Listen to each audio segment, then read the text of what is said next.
ক্ষমতায় আসার সাথে সাথে ব্যাংক দখল করা, ব্যাংক লুট করা, ব্যাংক ডাকাতি করা শুরু করেছেন। আপনারা কি আওয়ামী লীগের রেখে যাওয়া প্রেতাত্মা?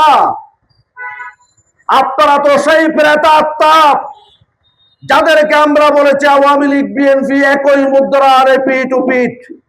আপনারা ক্ষমতার মসনদে গিয়ে চেয়ার দখল করতেছেন, মাঠ দখল করতেছেন, ব্যাংক দখল করার পায়তারা করছেন, দ্রব্য মূল্যের হু হু করে দাম বৃদ্ধি করে যাচ্ছেন। এই জাতি কি আপনাদেরকে সেই জন্য ম্যান্ডেট দিয়েছিল? ম্যান্ডেটটা আপনাদেরকে দেয়নি। আপনারা ইঞ্জিনিয়ারিং করে চুরি করে ক্ষমতায় এসেছেন।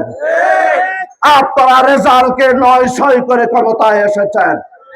আজকে গোটা দুনিয়ায় প্রতিষ্ঠিত হয়েছে।